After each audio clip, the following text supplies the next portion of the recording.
Welcome, everybody, to another episode of Nothing Like a Good Book. And we've got a lot of rain where I am at the moment. By gee, we've needed it, though, in the desert.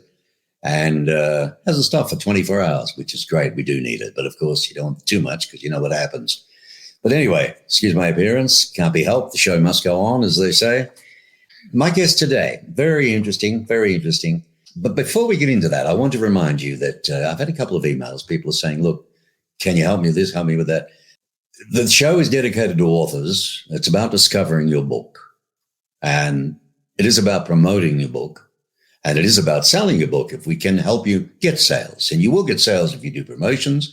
And everybody I seem to interview is connected with at the moment, either a promoter or some sort of publisher or some sort of operation where they're doing all sorts of things for you to help you sell your book. And that's good if they're doing what they say that they're doing. Because I've also had a few calls on a few other eras, and nobody uses my name without my consent. Nobody uses this platform, Nothing Like a Good Book, or this show, right, without my consent. So that's number one. A couple of housekeeping rules, as my friend Mr. Sterling says. But the reality is we're here to help. And soon my site will be up, God willing. And there'll be a lot more there for authors as well that we can do for you. And it doesn't, break the bank, which is more important. Today, my guest author was raised in Bel Air, Maryland, on a farm in Harford County.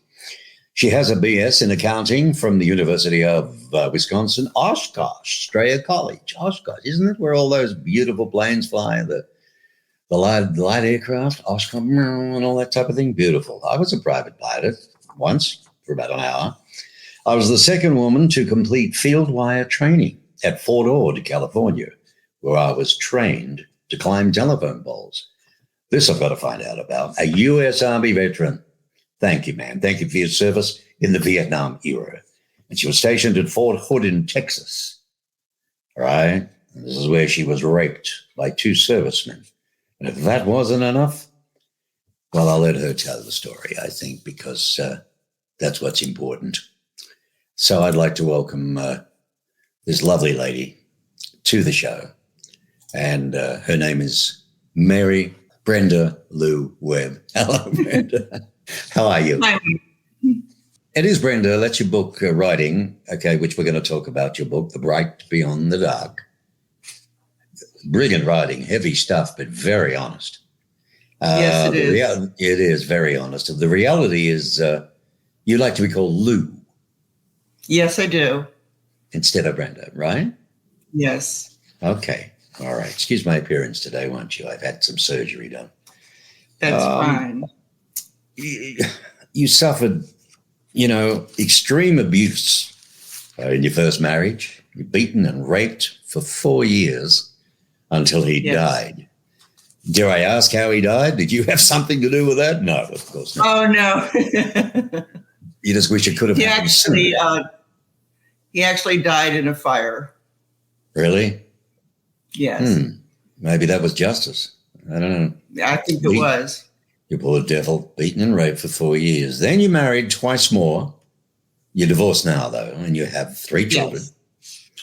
So may I ask, were those marriages non-violent for you, the last 2? Yes, they were non-violent. I never suffered more abuse after my first husband died. Okay. Good for you. You'd had enough anyway, right? Yes. More sadness. Before we get on to the good stuff, more grief. Your son, Eric, he passed 11 years ago. He did. Was he a young man, old, or what? He was 29 when he died. Oh, in his prime, technically. Yes, absolutely. And it was a horrible time. I bet you it was. Well, he's with you now, and he's guiding you through this. Yes. That's good. Here's some good news. Yay! You are a kidney cancer survivor. I am. An interesting thing, I was diagnosed with kidney cancer about a year after Eric died. And it's sort of because I was deep in my grief for all that year. And when I was diagnosed with kidney cancer, it was like a wake-up call. Come on, Brenda, you've got to take care of yourself. And it sort of started my new life without my son. Right. So maybe sometimes he looks down and says, Mom, if I hadn't have gone, you would not have done what you've been doing now. Right. Okay. So you can always look at it that way. So Yes. you live with several pets now? Is that right? I do. I have my service dog, Luna, and 2 other dogs. I also have 2 small parrots and 4 cats and 3 aquariums. Is that Luna? That's Luna, right? Yes, that's Luna. Beautiful doggy. And the breed, it looks like a Scottish Terrier, but what's the breed? She's actually 3/4 Chihuahua, and the rest is Yorkie. 3/4 Chihuahua. Which end? Yes. Back or front? And Corgi, did you say? I said Yorkie. Yorkie, right. Little Yorkie. Yeah, there's no Corgi in there. Oh, little. No, not at all. She's lovely. Yeah, beautiful. Okay, we'll go back to 2 then if I can do that. Get out of here. And then I'll take this one away like that. Boom. Yeah, okay. I'm getting better. So that was Luna. What was the, people say to me, why do you do this with people? Why don't you just get into the book? Because we want to know who the author is. We want to understand your pain, what you've been through, what you've experienced. You haven't sat down with AI and just gone, write me something. You know what I mean? Yeah. You've lived all through this hell. But it's what you write in the book and what you share as your memoir of what it can do for others. That's what it's about. So the reasoning behind writing about your abusive marriage was what, though? Well, originally I wanted to write about it because I hoped to give other women inspiration to escape their abusive relationships. But as I was writing it, I, of course, had to go back to Fort Hood. And although I knew, because that's where I met my first husband, I knew that something bad had happened, but it wasn't in the forefront of my mind. So when I started writing, I had a nightmare about the rape, and it was as if it had just happened. Right. So what happened then? Well, I started writing, I sunk into my deepest self, my darkest self, severe PTSD symptoms, suicidal, and what do you think got you through that? What do you think got you through the suicidal part? I started getting excellent therapy, but really it all came down to I started writing poetry to process all of these dark feelings. Okay. I wonder what led you into that. What, you just sat down with a pad and a pen and it just flowed? That's basically it. I just had these feelings that had to come out, and they flowed out on paper. Depression, anxiety, suicidal thoughts, nightmares, you poor thing. I mean, you went through a lot, but you needed a way to process your emotions, which is clever. You found you were led to doing poetry, of all things. Yes. I must admit, your writing is pretty raw and dark, isn't it? It is, right? It is, absolutely. It starts out that way. So people say, all right, so what's the book? Well, let's see if I can get this thing up here. We'll go here, and then we're going to go like this. Boom. The Bright and Beyond the Dark by Brenda Lou Webb. Why do you like Lou as a matter of interest instead of Brenda? Well, is there a story behind that? Story. I'm sorry, one moment. That's technical issue. Technical? Go away, Mr. Gremlin. Not today, please. Thank you. Everybody always called me Brenda. And I went back to school at Walter State College here in Greenville, and I learned that I enjoyed being on the stage, and Luna was on the stage with me. We did improv and storytelling, and I came to be my outgoing self, my brave self, and I wanted to mark that with calling myself Lou rather than Brenda. It was like my new self.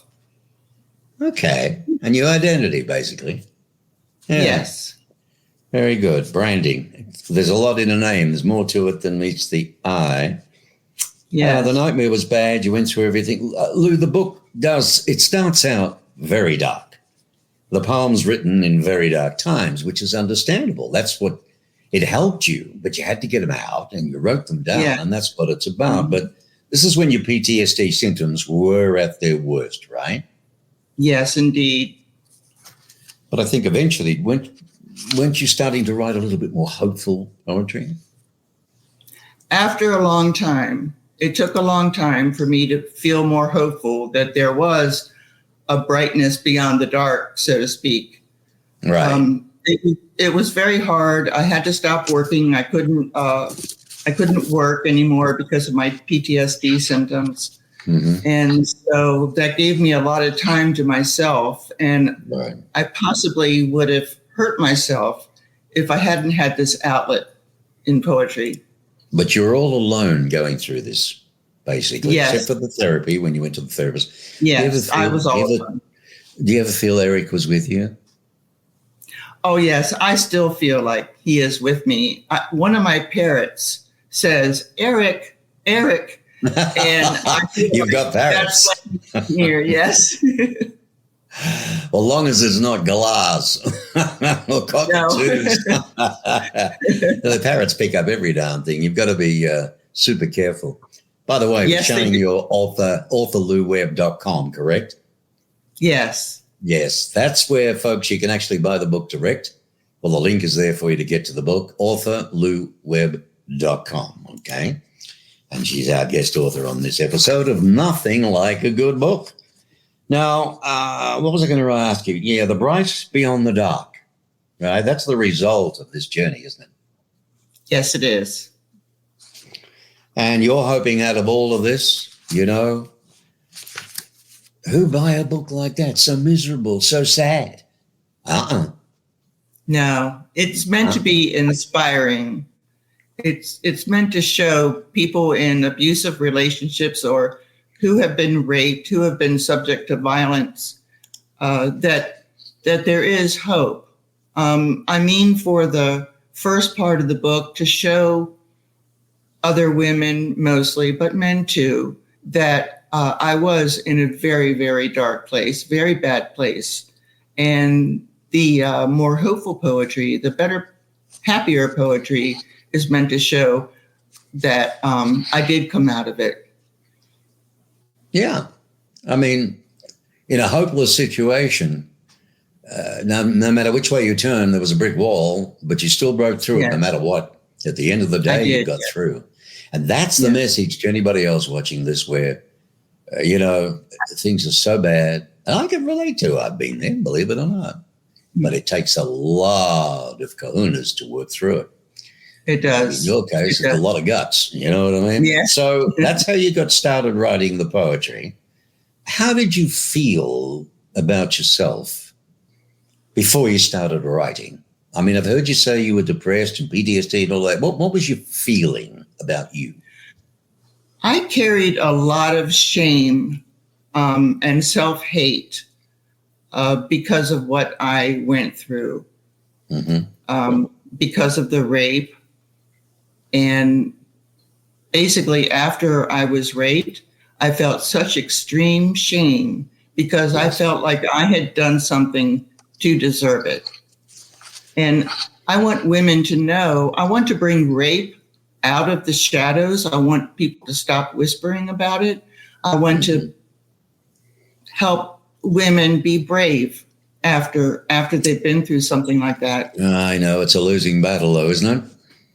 It is. It can be. Well, you got to keep trying. It's numbers. But it's very, very difficult. I mean, you think once was enough with your experience at Fort Hood with those two servicemen, right? Yes. That whatever happened to them? Did anything happen to them? Did they get put away or anything? No, I never reported it. I was too ashamed. I never did. Usually that's the problem, yeah. Yes. Okay, well, karma will get them in another way, so don't worry about it. Exactly. I know. That's not a problem. It'll hit them when they least expect it. Exactly. So that's the first time. But then you were married, and that 4 years of being raped. I don't understand this dude at all. You were married. Why would he, well, we won't go there. Okay. So let me ask you something. What was it like when you were in the service? On the good side, because I want to ask you, why were you climbing up poles? Well, I enlisted basically to get away from home, to get away from my dad. I see. And I decided on that job because I wanted to do something outside. Now, there were other jobs I could do outside, and I don't know why I picked that one. Right. And it was tough. I guess something in me wanted to be brave, to show that I could do something awesome. Okay, so it was really in the training, not for a specific purpose to plant bombs up there or anything, or to put listening stuff or anything. It was a matter of being able to do the pole in the first place. Yes. I see. And you did. And, and you were what? The second and only woman to do that? Yes. Out of 4 women, I was the 4th woman who attempted it, and only the second. Good job. Well done. Well yes, done. It was a challenge. And I have to tell you that the people who were training me, the sergeant, he was out to prove I didn't belong. And he did everything he could to make my life miserable there. Another chauvinist pig, right? Yes. But you know what?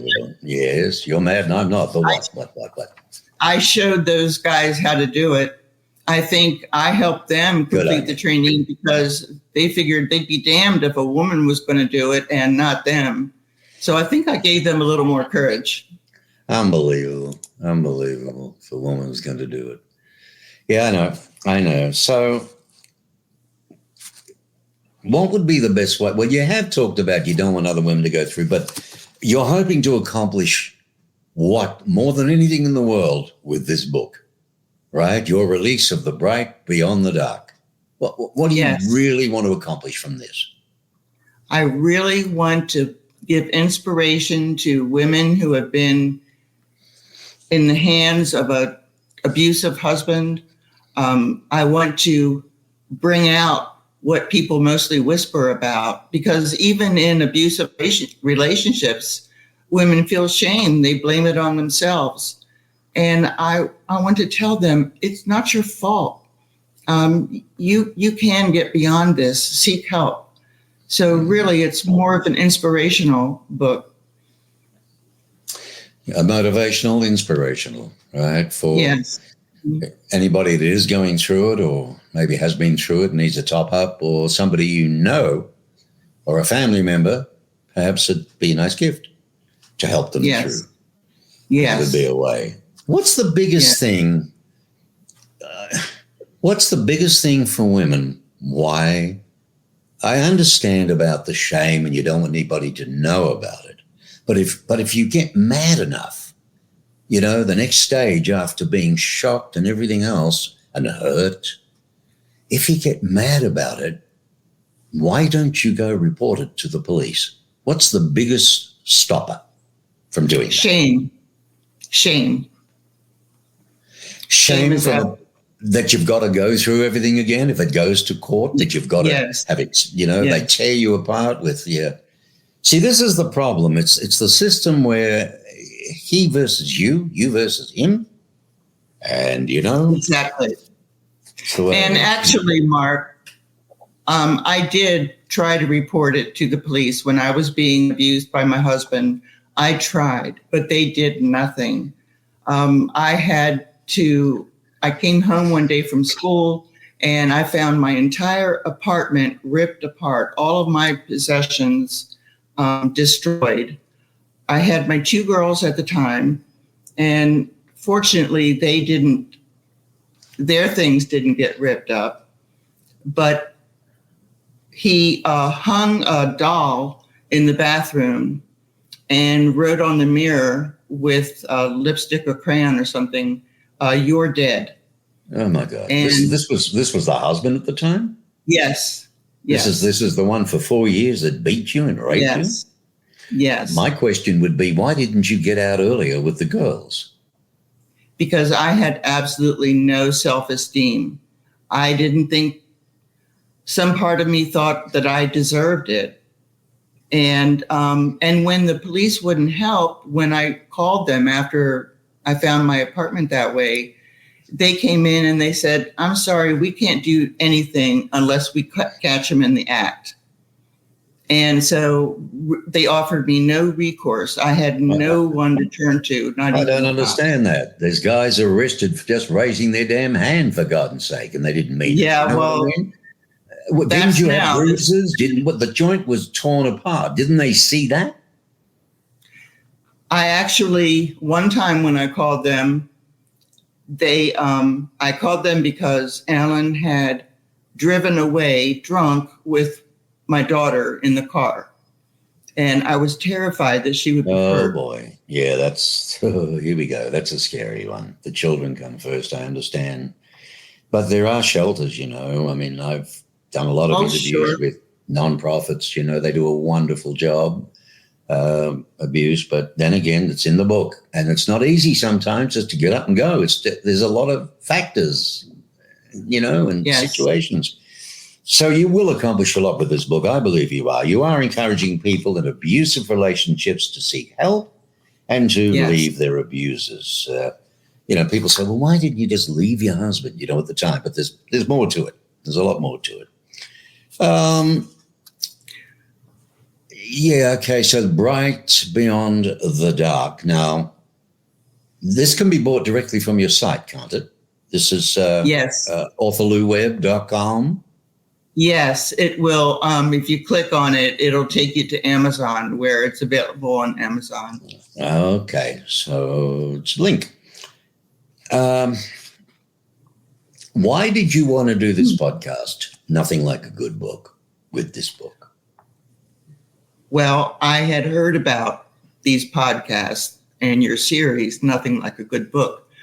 And I thought, if anyone could help me get my message out, it would be you. Thank you. Oh, of course. That's very nice of you. The Bright Beyond the Dark is the result of a journey that Brenda Lou Webb went through for many, many, many years. And when someone, you know, can sit down and write and bear all from in here and try to help others, there's a lot of good, a lot of beautiful good karma behind all of that. So I hope you sell. I hope you sell 1 million books with it. Now I want to talk about the website is https://authorlouwebb.com. In fact, let me put it up here. Is that the one? Yeah, authorlouwebb.com. That's it. Yeah. And Facebook. You're on Facebook? I am Brenda Lou Webb on Facebook. Facebook.com. Okay. And an Instagram account as well. Yes, indeed. Instagram.com/Brenda Lou Webb. So may I ask, you did mention his name before, but I won't say his name again, but the 4-year, did anything ever happen to him? He died, didn't he? That's right. I beg your pardon. Died before. Yes. All right. Yes. Boom, boom, boom. All right. Okay. All righty.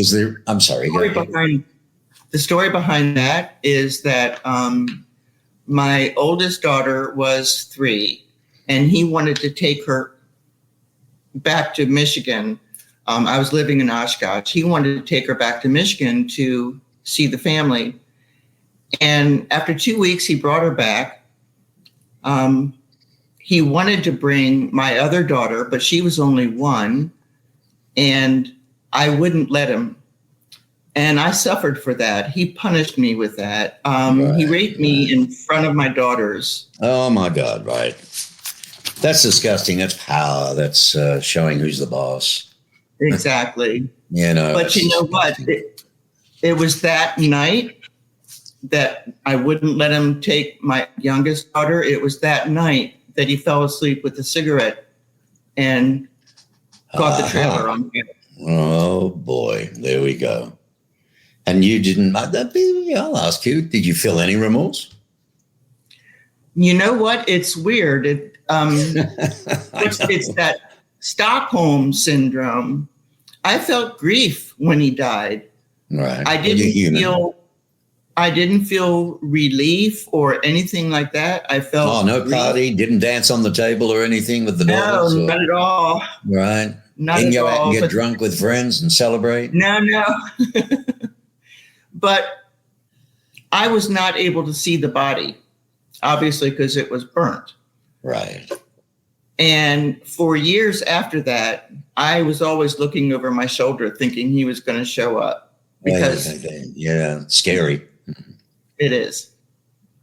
Well, you can always just say, do you have nightmares with him still around? Do you feel him around sometimes?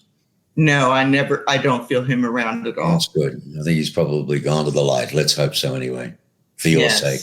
You're a brave lady and very, you admire, I'm in admiration of you, I can tell you. The bright beyond the dark, ladies and gentlemen, it's the result of a horrendous journey, but you can come through it. And that's what it's all about, the beautiful book. The author is Lou Webb, Brenda Lou Webb, but authorlouwebb.com. You can go there and order directly, okay? And, quite frankly, I think it's a wonderful thing what you've done. I wish you well with it. A lot's come out. Thank you very much. Let's hope it gets into the hands of the people that need it most. Absolutely. True. And the really cool thing about that website is that readers can contact me. There's a place where they can contact me. And hopefully they might share their stories and I might encourage them. So really that's the best part of that website is being able to hear from my readers. Right. Very good. That's a good idea. Well, in that case, let's whack it up again just to make sure. There it is there. Slow. I can't get it any slower. authorlouwebb.com. Okay. authorlouwebb.com. Where can one buy this book? It is, you can go on Amazon and search for the book. It's available there. It will soon be in bookstores all over the country, Barnes & Noble, Books A Million, and it'll be in libraries too. Oh, really? Yes. Yeah. Under what section? Well, I'm not sure about that. Yeah, I know. It's interesting with what's been going on with libraries, I mean, you know what I mean? Yes. Yeah. All righty. Listen, it's been wonderful speaking with you. And again, thank you for your service. You're welcome. And for this beautiful book that you've written will help many people. All right. Thank you, Mark. Yes. You're most welcome. And I want you to take care. I will. Thank you. All right. Goodbye now. Absolutely marvelous. I tell you what. Heavy stuff. The bright beyond the dark is the result of that journey. Hope you enjoyed the show. And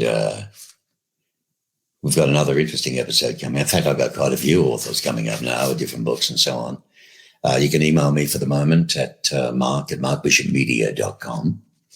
If there's any comments you'd like to make, any suggestions, by all means. I have open ears. I'm all ears, can't you see? Big black ones. All right. Got to go. Thank you so much. It was a pleasure being with you for this time. In Nothing Like a Good Book, where we promote and help authors of all authors. Okay? So if you got somebody who's writing a book and wants some good publicity, let us know.